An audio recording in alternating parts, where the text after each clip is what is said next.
Welcome into Jets Postgame Overtime, an exclusive live stream on SNY.TV and SNY's Facebook page. Jonas Schwartz, happy to be alongside Ray Lucas, the coach, Mike Westhoff, Willie Colon. Our guys will hand out their full report cards from the game and give us much more analysis of the Jets' 25-20 loss in this game. Why am I forgetting who they played here, for goodness sake? They played the Atlanta Falcons. Atlanta Falcons, for goodness sake. They beat the Atlanta. Oh, I'm sorry. They beat them. Excuse me. As the Jets have now lost 3 in a row. Let's begin with the offense. Ray Lucas, what's your grade for the offense? I gave him a D. I don't think the pass blocking was where it needed to be. Third down, they were pretty much awful. Penalties are crucial situations. They're shooting themselves in the foot. On the 48-yard line for the Atlanta Falcons, they went backwards. They didn't go forwards. There's an opportunity to get some more points on the board.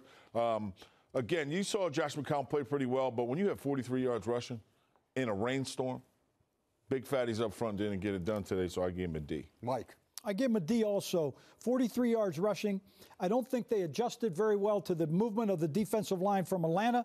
Josh has to throw the ball away at certain times, if nothing else, to give a better situation for a field goal. And I don't think they took advantage of some really pretty good field position to get some scores. I don't think they took advantage of that, and I was disappointed. I'd like to see that some of that play calling early continue through the course of the game.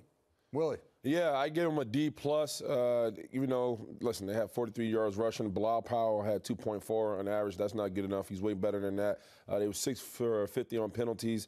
Not good. I mean, they cut it in half, which is decent. But what I liked, Josh McCown has been playing. He's probably the most consistent guy on this team. I agree. So that's why I give him a plus, because it's hard to, after a win and after a loss, and to still keep your game on. Diamond in the rough. Right. So he's playing consistent. So I'm happy with his level. But today was hard. It was a hard day to watch my offensive line. They struggled big time today. All right, let's switch over to the defense. Willie, what grade you giving the defense? I gave the defense a C. I thought Mo had another decent game. Leonard played well. The secondary stepped up to the challenge. Mo Claiborne held Julio for 2 for 21. They recovered 2 fumbles. Demario Davis had 7 tackles. He played really well today. Overall, they just didn't get it done, and they let a couple big plays get away from them. So for me, it was a C. Mike.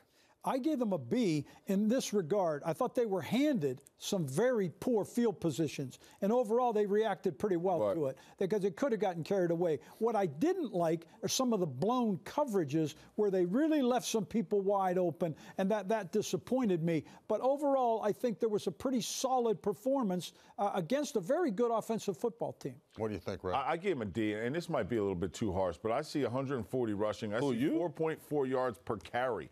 Against a team. And listen, I agree with both these guys. I thought Claiborne played outstanding. Mo Claiborne, baby. Willie's guy, okay? My guy. But again, 5 of 14 on third down. It's a pretty solid day for the defense. The guys running wide open. They're having blown assignments, especially on the fringe of the red zone. It can't happen. And there was guys wide open today where there wasn't a jet in a mile radius. So I gave him a D. It might have been a little bit too harsh. I think I agree with Ray in this regard. The 140 rushing, I probably didn't give enough credence to that. That really is more than deserves. I could have knocked mine down a little bit. I think that's a more valid point than I initially really looked at it. And they also benefited from some drop passes. You guys said some fumbled snaps as well. 5 drop passes to be exact. Without question. Let's get to the special teams. It was a tough day for the special teams. Mike, what grade are you giving them? I failed them, and I don't like to fail anybody, but I gave them an F. I did. And there's a number of reasons. Obviously, the missed field goals.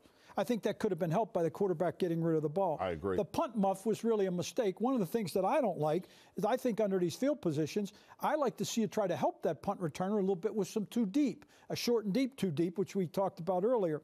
That, I think, could have done really something well there. Also, Atlanta got stuck back, and the Jets, they were punting the ball from the 2-inch line. Yep.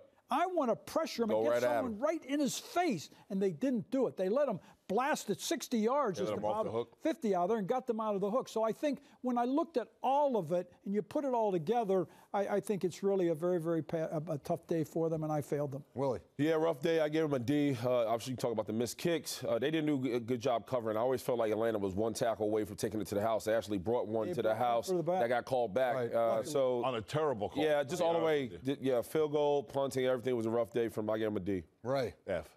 And as for everything Mike said, you lose 25-20, and you have 2 makeable field goals.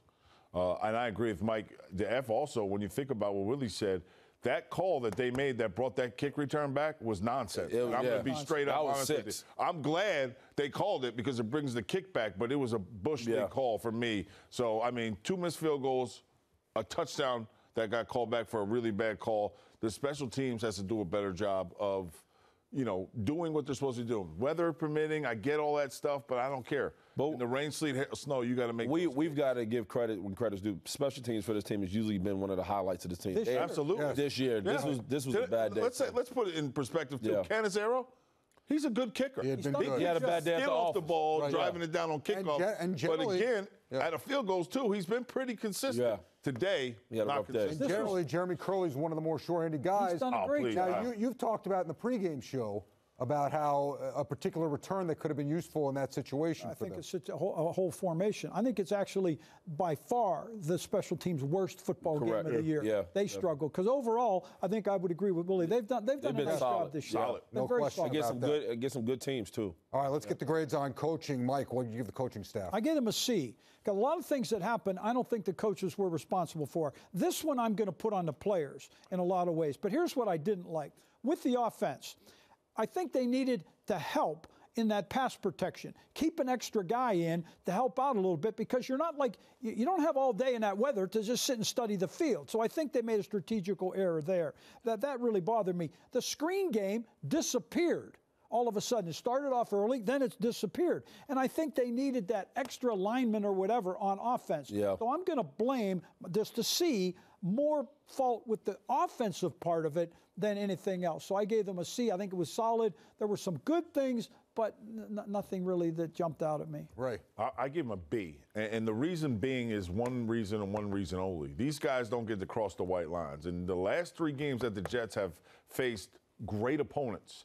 You go back to the New England, Miami game, this game, both Atlanta Super Bowl game. participants. 2 Super Bowl participants in a game where the coaches didn't do anything wrong today to make this game go either way.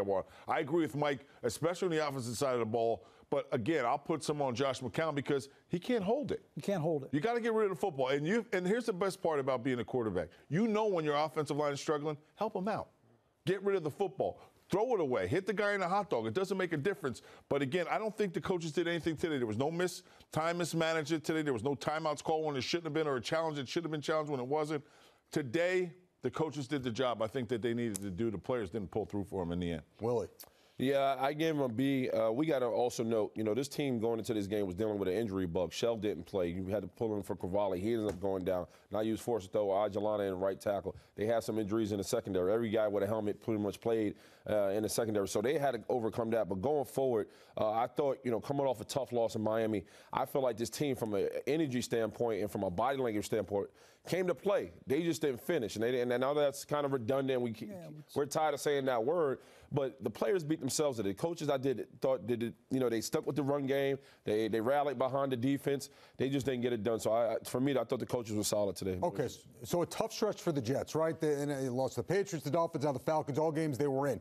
The tight turnaround for Thursday, is that a benefit when you're coming off a stretch like this because you have to move on quickly, or is it tougher to move on quickly? It's definitely a benefit because you have a chance to redeem yourself right away. Usually in a week, you got to go through a whole week of planning and getting, scheming and getting ready for Sunday.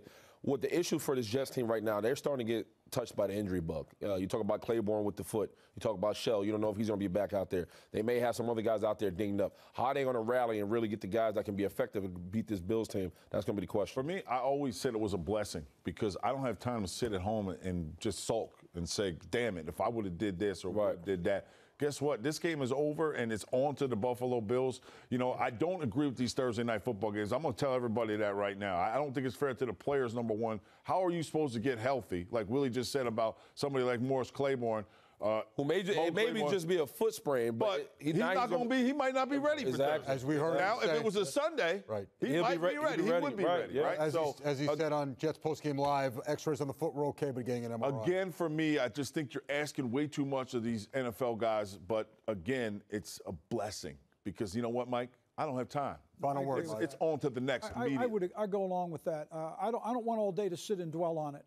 I want to get moving to the next one. If I'm Cannizzaro, the kicker, I gotta be ready to get out and get another one. I don't care where it's from, because I'm going to show you. Now, he did bounce back and make one, but like everything else, they all have to. But I totally agree with Ray. This is really a lot that we've thrown on this football team, because the NFL game is played at such an extreme physical level. It takes time. Man, I love the Thanksgiving Thursday game. Yeah. I would debate anything else. I mean, to Mike's point, we watched this game. There were some big hits today. Big hits. I mean, you talk about the Freeman and other guys. They took some shots on Matt Forte took a big shot running that screen pass. It's going to be a lot. All right, let's leave it there. Again, Jets losing 25-20 to the Falcons. We'll see if they can bounce back Thursday night. Thanks for tuning into the live stream of Jets postgame overtime. Bookmark SNY.TV See you next and the JetsBlog.com for more coverage and analysis of today's game. Just a reminder, Wednesday, Jets game plan at 6:30. Coming to you early, Jets baby. Podcast Wednesday. Tomorrow, Willie Colon. That is on. Ray Lucas. It's going to be a good show. Happy Halloween. Happy Halloween. Trick or treat. My kids better be out getting me candy. See my grand.